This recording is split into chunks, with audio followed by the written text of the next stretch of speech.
사도신경 고백하심으로 주일 저녁 예배 주님 앞에 올려드리겠습니다. 나는 전능하신 아버지 하나님 천지의 창조주를 믿습니다. 나는 그의 유일하신 아들 우리 주 예수 그리스도를 믿습니다.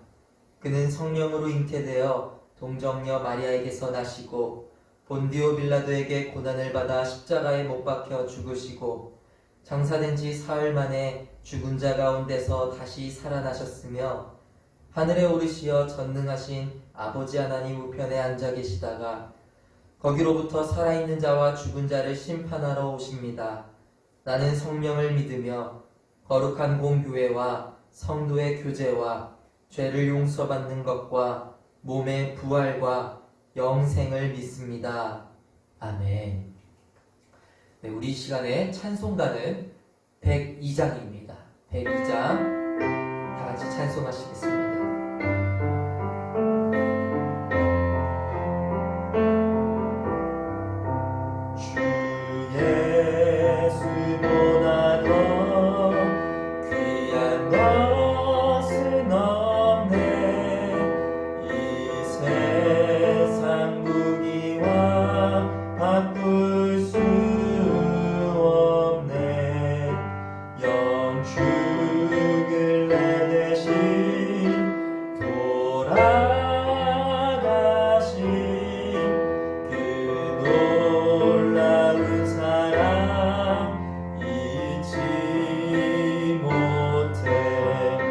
세상 즐거움 다 버리고 세상 자랑 다 버렸네. 주 예수보다 더 귀한 것은 없네. 예수밖에는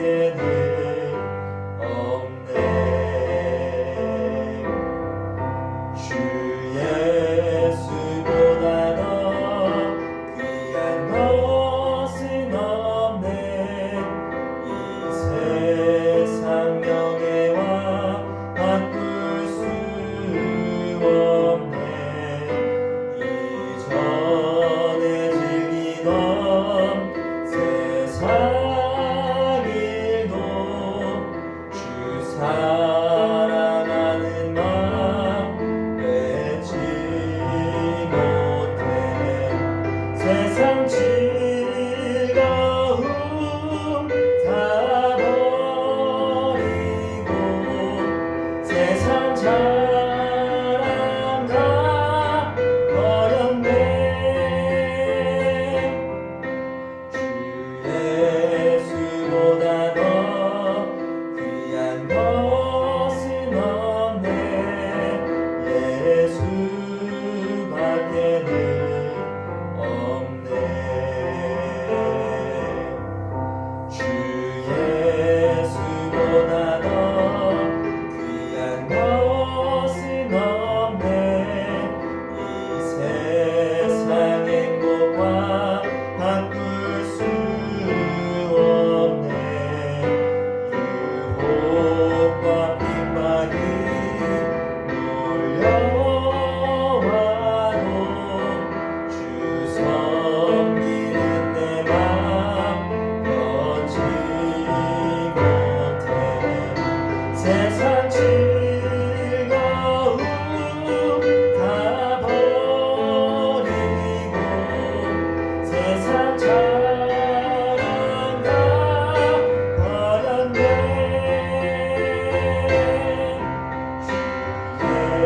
예수보다 더 귀한 것은 없네. 예수밖에는 없네.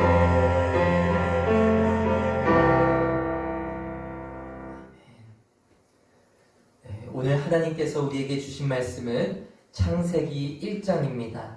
창세기 1장 27절로 28절까지의 말씀입니다. 제가 가진 성경으로는 구약 성경 2쪽에 있습니다. 창세기 1장 27절로 28절의 말씀을 다 같이 봉독하도록 하겠습니다. 읽겠습니다. 하나님이 자기 형상 곧 하나님의 형상대로 사람을 창조하시되 남자와 여자를 창조하시고 하나님이 그들에게 복을 주시며 하나님이 그들에게 이르시되 생육하고 번성하여 땅에 충만하라 땅을 정복하라 바다의 물고기와 하늘의 새와 땅에 움직이는 모든 생물을 다스리라 하시니라. 아멘.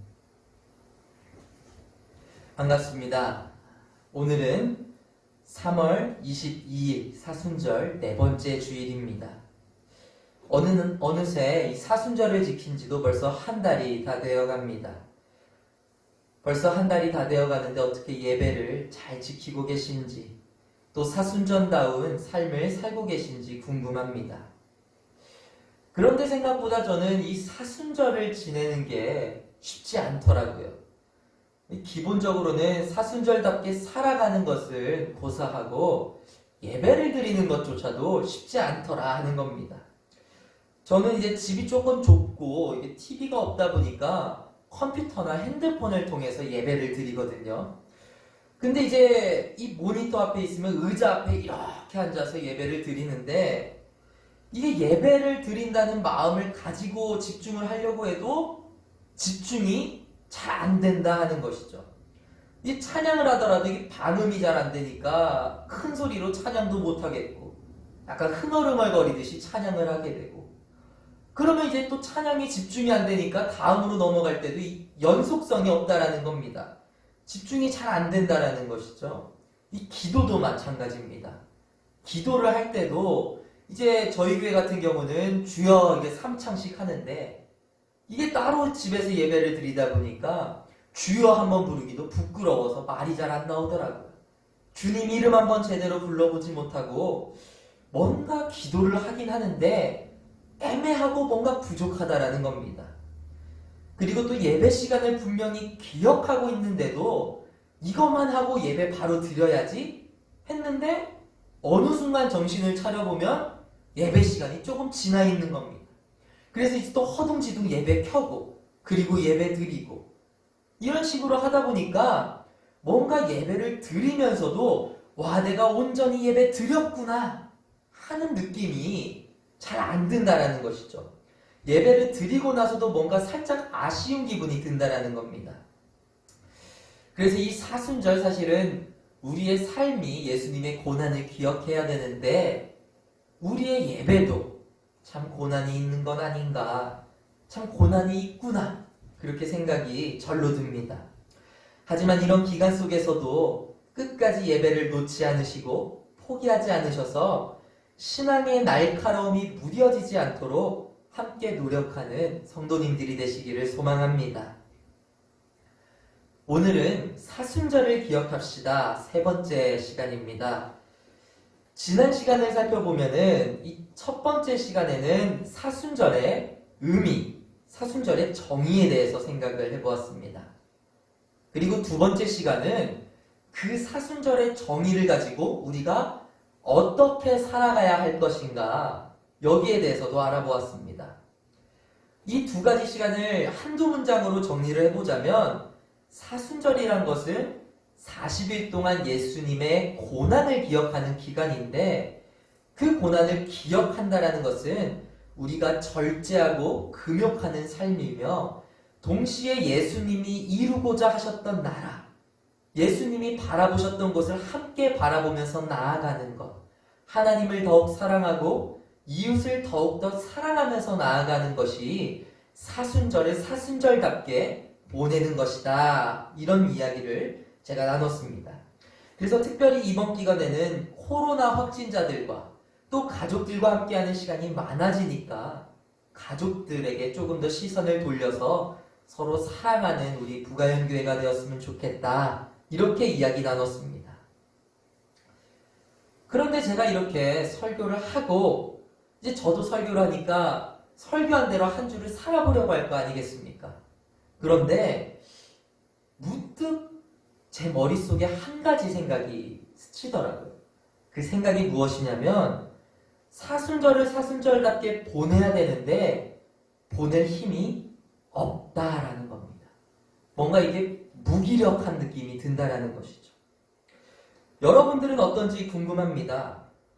저는 이번 사순절은 진짜 이상하게 이 힘이 제대로 안 나더라고요. 사순절이 무슨 날인지도 알겠고 어떻게 보내야 하는지도 알겠는데 그 사순절을 보낼 힘이 내 안에 생각보다 없다라는 겁니다. 그래서 제가 그 이유를 곰곰이 생각을 해봤습니다. 그랬더니 지금의 상황이 생각보다 우리에게 힘을 못 주고 있는 게 아닌가 그렇게 생각해 보게 되었습니다. 먼저는 아까도 얘기를 드렸듯이 예배를 인터넷으로 드리기는 하는데 뭔가 집중이 잘 안 되죠. 예배를 드리고도 예배에서 뭔가 힘을 얻고 내가 진짜 하나님하고 가까워졌구나, 교제했구나라는 느낌이 들어야 되는데 이상하게 방송으로 예배를 드리면 뭔가 조금 애매한 느낌이 든다라는 겁니다. 기도를 하기는 하는데 소리내서 또 기도를 제대로 못하니까 뭔가 기도를 하면 할수록 기도가 깊어지는 게 아니라 점점 집중력이 떨어지고 집중력이 흐트러진다라는 것이죠. 뭔가 모여서 예배를 할 때보다 따로 예배를 드리는 이 상황과 현실이 뭔가 우리에게 하나님의 말씀대로 살아갈 힘을 생각보다 주지 못하는구나. 그런 생각이 들었다라는 겁니다. 한술 더 떠서 내가 지금 살고 있는 이 세상의 형편이 괜찮지 않다라는 것이죠. 전 세계가 고통에 몸부림치고 있는 이 상황, 전 세계가 고통 속에 있기 때문에 뭔가 내가 힘을 얻어서 하나님의 뜻대로 살아보자, 예수님의 고난을 기억하면서 힘내서 살아보자가 아니라 뭔가 오히려 조금 가라앉게 되는 그런 경험을 하게 된다는 것입니다. 그래서 오늘 이 시간에는 사순절을 기억합시다. 세 번째 시간으로 도대체 우리는 사순절을 사순절답게 살아낼 힘을 어디서 얻을 것인가? 여기에 대해서 조금 알아보고자 합니다. 우리는 이 사순절을 잘 보낼 힘을 어디에서 얻을 수 있을까요? 예배를 모여서 드리지 못하고 세상은 전염병으로 인해 고통받고 있는 이 시대 속에서 우리는 어디에서 힘을 얻어서 예수님의 고난을 기억하고 실천하며 살아갈 수 있을까요? 저는 이 힘이 우리가 하나님의 백성이요 하나님께서 우리를 사랑하셔서 직접 만드신 피조물이라는 믿음, 이 믿음에서 온다고 생각을 합니다. 그 중에서도 오늘의 본문 말씀은 이런 시기를 살아가는데 우리에게 큰 힘이 되어줍니다. 네, 오늘의 본문 말씀은 창세기 1장 27절에서 28절 말씀인데 오늘의 말씀을 다 같이 읽어보겠습니다. 하나님이 자기 형상 곧 하나님의 형상대로 사람을 창조하시되 남자와 여자를 창조하시고 하나님이 그들에게 복을 주시며 하나님이 그들에게 이르시되 생육하고 번성하여 땅에 충만하라 땅을 정복하라 바다의 물고기와 하늘의 새와 땅에 움직이는 모든 생물을 다스리라 하시니라. 아멘. 오늘 읽은 이 말씀은 사람이 다른 피조물과는 다르게 하나님의 큰 사랑을 받고 있다는 말씀입니다. 하나님은 다른 모든 피조물들을 사랑하시고 좋았다고 말씀하시지만 사람은 특별히 더 사랑하셔서 다른 형상이 아닌 하나님의 형상으로 우리를 지으셨고 사람을 축복하셔서 이 땅에서의 복을 약속까지 해주신다는 말씀이 되겠습니다. 그리고 이 말씀이 바로 우리가 이 시기, 이 사순절에 끝까지 힘을 잃지 않고 사순절답게 살아갈 수 있는 힘이 되는 말씀이라는 겁니다.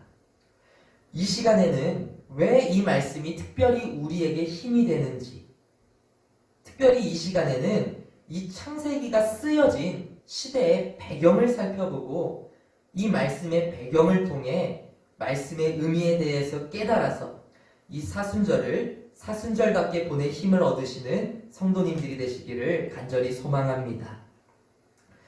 그러면 본격적으로 이 배경에 대해서 좀 알아보겠습니다.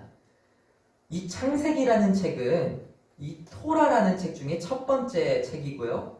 모세오경 중에 첫 번째 책이 되겠습니다. 이 창세기는 70인역이라고 불리는 번역본의 이름을 따서 온 것인데 이거를 대충 해석해보면 천지가 창조되던 때의 대략이라는 말에서 나온 단어입니다. 그런데 이 창세기에는 아주 큰 논란거리가 하나가 있습니다. 그 논란거리가 무엇이냐면 창세기는 언제, 누구에게 쓰여졌는가 하는 것입니다. 성도님들은 이 창세기를 누가 썼고 언제 쓰여졌다고 생각하시는지 궁금합니다. 우리 대부분은 이 창세기의 저자를 모세라고 알고 있고 창세기의 저작 시기를 출애굽 이후 그리고 가나안에 들어가기 이전이라고 알고 있습니다. 그리고 사실은 저도 이렇게 알고 있는데요. 우리는 이것을 모세의 출애굽 시기 저작설이라고 부릅니다. 그러니까 창세기를 누가 언제 썼는가? 모세가 출애굽을 하고 나서 썼다 하는 겁니다. 그런데 이거를 가만 보다 보면 살짝 애매한 부분이 있습니다. 이게 모세가 진짜 출애굽 이후에 썼는가? 모세 한 사람이 이 창세기를 썼는가 하는 부분에 대해서는 약간 애매한 부분이 있다는 것이죠. 크게 네 가지의 부분이 있는데, 크게 네 가지의 이유가 있는데 그 중에서 가장 논란이 되는 두 가지만 살펴보자면 첫 번째는 모세 한 사람이 이 창세기를 모두 썼다고 하기엔 이야기의 중복이 너무나도 많이 되고 그 다음에 그 내용이 서로 다르다라는 것입니다. 이제 그 대표적인 예가 창조의 이야기인데요. 이 창세기에는 창조에 대한 이야기가 두 가지가 나옵니다. 하나는 창세기 1장의 이야기고요. 하나는 창세기 2장의 이야기입니다. 그런데 이 두 가지 내용이 똑같은 게 아니고 똑같은 창조의 이야기이긴 한데 그 내용이 조금씩 다르다라는 겁니다. 제가 퀴즈를 한 두 가지 정도만 내보겠습니다. 하나님이 세상을 창조하실 당시에 하나님이 식물을 먼저 만드셨을까요? 사람을 먼저 만드셨을까요? 저희는 대부분 이 사람을 나중에 만들었다고 이해하고 있습니다. 그죠? 그래서 식물을 먼저 만들었다고 알고 있는데 이것은 창세기 1장의 내용입니다. 그런데 창세기 2장을 보면은 하나님이 천지를 창조하시고 무엇을 먼저 만드시는가? 사람을 먼저 만드십니다. 사람을 먼저 만드시고 풀과 동물을 만드셨다라고 이야기해주고 있습니다. 1장과 2장이 바로 붙어 있는데 1장에서는 식물을 먼저 만들었다. 2장에서는 사람을 먼저 만들었다. 이야기가 맞지 않는다라는 것이죠. 또 다른 질문을 하나 드리겠습니다. 하나님은 이 세상을 창조하실 때 말씀으로 창조를 하셨을까요? 무언가를 이용해서 창조를 하셨을까요? 대부분 우리는 하나님이 이 세상을 만드실 때는 말씀만으로 이 세상을 만들었다라고 알고 있죠. 그래서 실제로 창세기 1장에 보면은 있으라 하시니 있다 이렇게 되지 않습니까? 그런데 창세기 2장을 보게 되면요, 이 창세기 2장 19절을 특별히 보면 하나님이 동물을 만드시는데 이 동물을 뭘로 만드시는가? 말씀으로 만들었다고 나와 있지 않습니다. 동물을 흙으로 만드셨다라고 되어 있습니다. 이것만 하더라도 1장과 2장의 내용이 또 다르다라는 겁니다. 1장에서는 동물이 있으라 하니까 동물이 생겨났는데 2장에서는 하나님이 손수 동물을 흙으로 만드시거든요. 이 내용이 다르다라는 것이죠. 근데 이 다른 것을 가지고 생각을 해봤을 때 1장과 2장이 다른 내용이 붙어있는데 이걸 과연 모세 한 사람이 썼을까? 한 사람이 썼을까? 이렇게 생각을 하게 되는 것이죠. 모세가 그래도 조금 이 글을 쓸 줄 아는 사람이라면 통일성 있게 글을 써야 하지 않겠습니까? 그런데 모세가 혼자 썼다는데 1장과 2장의 내용, 1장과 50장이면은 모른 척 넘어가 줄 수도 있겠는데 1장과 2장 내용부터가 달라버린 겁니다. 내용이 부딪힌다라는 것이죠. 이런 의미에서 봤을 때 모세가 혼자서 썼을까 하는 어떤 의구심이 든다라는 것이죠. 그리고 또 이제 한 가지를 살펴보자면 이 지명에 관한 이야기가 있습니다. 지명. 자, 우리가 지금 믿고 있는 것은, 우리가 알고 있는 것은 모세가 출애굽을 하고 나서 가나안에 들어가기 전에 창세기를 썼다고 알고 있습니다. 그런데 이 창세기 36장을 보게 되면 에돔 왕의 이 목록들이 쭉 나옵니다. 그러면서 에돔 왕에서 누가 아래 있었고 누구가 있었고 이게 쭉 나오는데, 중요한 것은 역사적으로 추적을 해보았을 때 이 에돔이라는 나라는요, 출애굽 당시에 요단강 동편에서 살고 있지 않던 나라입니다. 모세가 출애굽을 했을 때 에돔이란 나라 자체가 요단강 동편에 없었어요. 근데 창세기는 에돔에서 살고 있던 왕들에 대해서 쭉 나열을 한다는 것이죠. 이걸 봤을 때 과연 이 창세기가 출애굽 이후 그리고 가나안 이전에 쓰여졌는가?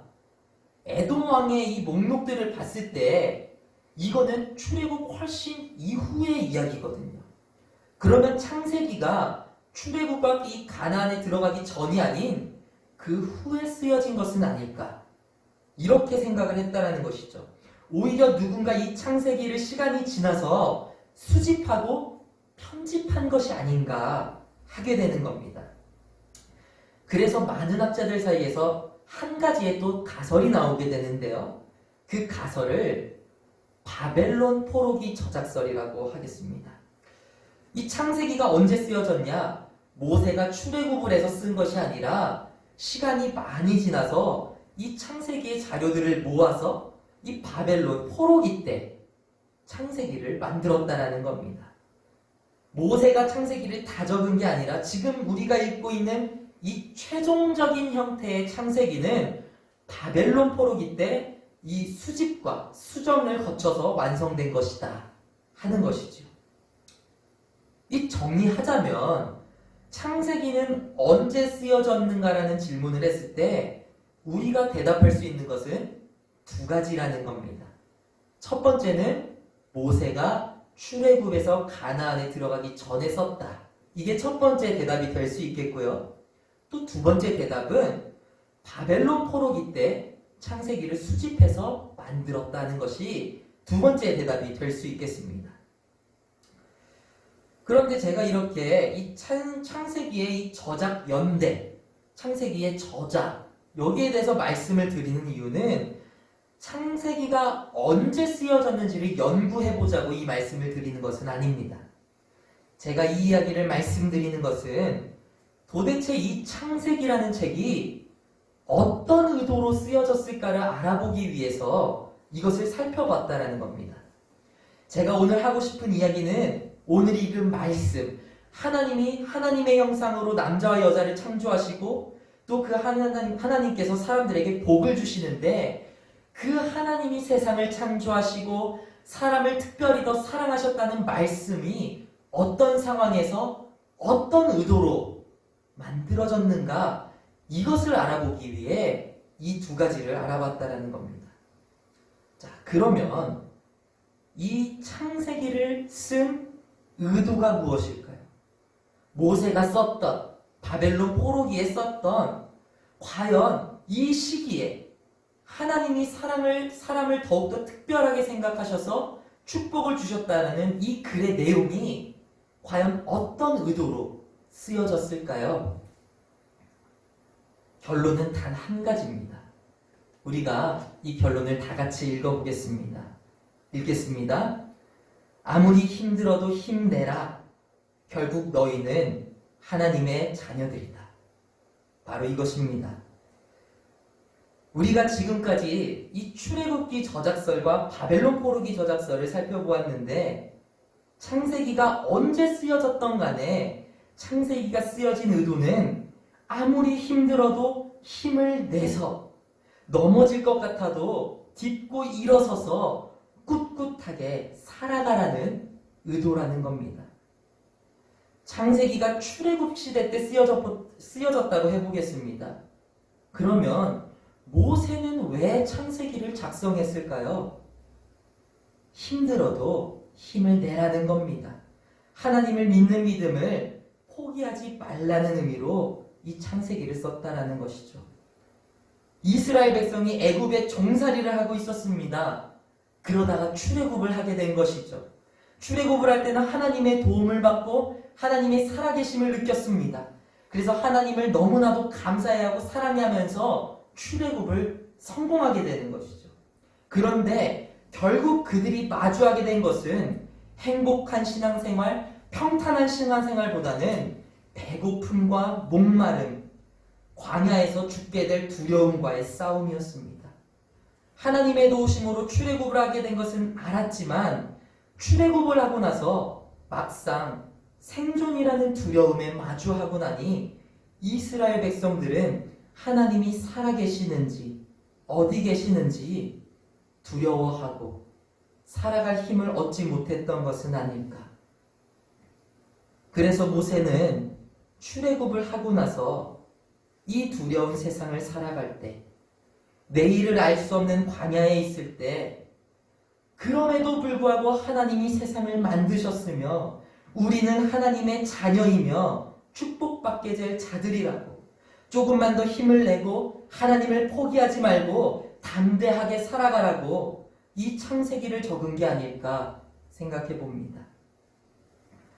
창세기가 바벨론 포로기에 쓰여졌다는 이 입장을 보아도 마찬가지입니다. 이스라엘은 자신들이 하나님의 백성이라고 믿었습니다.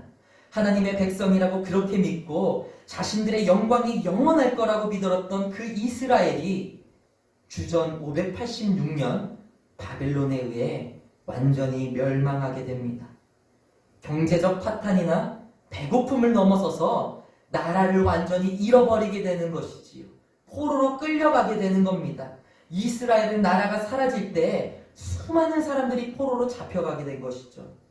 아무리 못해도 5만 명이 넘는 사람들이 자신이 살던 곳을 떠나 다른 나라로 가서 완전히 새로운 인생을 살아야 했습니다. 안식일마다 함께 모여서 예배드렸던 이스라엘은 모이는 것은 고사하고 자신이 살지 죽을지 모르는 막막함 속에서 포로 생활을 했어야 했습니다. 그런데 이 시기 하나님이 세상을 창조하셨고 우리는 하나님이 만드신 사람들이라고 하는 그 창세기가 완성되었습니다. 이 포로기에 창세기를 썼던 사람들은 어떤 마음으로 창세기를 썼을까요? 뭔가 시간도 널널한데 우리 옛날 이야기들을 한번 적어볼까? 이런 마음으로 창세기를 썼을까요? 아닙니다. 오히려 그들은 자신이 포로가 된 처지 속에서도 우리의 정체성을 잃지 말자고 이를 악물고 써내려갔던 것이 창세기가 아닐까 생각해 보게 됩니다. 예배를 예배대로 제대로 드리지도 못하고 미래도 불안한 현실 속에 끌려간 곳은 우상숭배로 가득한 곳이지만 우리는 하나님을 잊어서는 안 된다. 모두가 힘들 것이다. 하지만 우리는 하나님의 형상으로 지어진 사람이다. 그리고 우리를 만드신 하나님은 이 세상을 창조하신 전능하신 분이시다. 그리고 그 하나님께서 우리에게 축복을 약속하셨다. 조금만 더 힘을 내자. 우리가 제대로 된 예배조차 못 드리는 상황이 올지라도 우리만큼은 하나님을 포기하지 말자. 우리는 하나님의 자녀이기 때문이다. 이런 마음에서 창세기를 썼던 것은 아닐까 생각해 보게 됩니다. 말씀을 마치려고 합니다. 오늘 우리는 사순절 네 번째 주일 저녁 예배를 하나님 앞에 드리고 있습니다. 사순절은 예수님의 고난을 기억하며 그 고난에 동참하며 살아가는 기간입니다. 그런데 예수님의 고난에 기쁜 마음으로 동참하기에는 너무나도 지금이 버거운 시기가 아닌가 생각이 들기도 합니다. 사순절을 사순절답게 보내야 되는데 그 힘을 얻지 못하고 불안한 눈빛으로 두려움에 살고 있진 않은가 우리들을 되돌아보게 됩니다. 그러나 우리는 이런 상황 속에서도 예수님이 걸어가신 길을 기억하고 그 길을 기억하며 살아가는 한 주가 되기를 소망합니다. 그런데 이것을 지켜나갈 힘, 사순절을 사순절답게 살기 위해 내딛는 한 걸음은 다른 것이 아닌 어떤 상황 속에서도 우리를 만드신 분이 하나님이시며 그 하나님이 천지를 만드셨고 그 하나님이 우리를 알고 계시며 우리와 함께하고 계시다는 믿음, 이 믿음에서 그 한 걸음이 시작될 줄로 믿습니다. 그러므로 이번 한 주는 우리가 모여서 예배를 못할지라도 기도에 집중이 안 될지라도 내 삶에 힘을 얻지 못할지라도 끝까지 하나님을 붙잡으시고 신앙적으로 느슨해질 것 같아도 결국 우리는 하나님의 자녀이기에 힘을 내셔서 이 사순절을 사순절답게 보내시고 이 사순절이 끝나는 날 예수님이 주시는 부활의 진정한 기쁨을 함께 누리는 성도님들이 되시기를 간절히 소망합니다. 기도하시겠습니다. 사랑이 많으신 하나님 아버지 감사합니다. 저희가 사순절을 보내고 있습니다. 사순절이기에 한 번 더 예수님의 고난을 기억하고 또 예수님께서 우리에게 바라시는 그 뜻을 깨달아 살아가고자 노력하고 있습니다. 그러나 우리의 삶 가운데 조금씩 지쳐감과 두려움이 올라오는 것이 사실입니다. 그 가운데서 우리들이 결국에는 하나님의 자녀이기 때문에 하나님이 우리를 만들어 주셨기 때문에 우리가 잘 해낼 수 있을 것이라는 그 믿음 가운데 한 걸음 나아가고자 합니다. 주님께서 사순절을 사순절답게 보내고자 하는 우리들 한 사람 한 사람의 마음을 붙잡아 주시옵소서. 감사드리오며 예수님의 이름으로 기도드립니다. 아멘. 주기도문 하시겠습니다. 하늘에 계신 우리 아버지, 아버지의 이름을 거룩하게 하시며 아버지의 나라가 오게 하시며 아버지의 뜻이 하늘에서와 같이 땅에서도 이루어지게 하소서.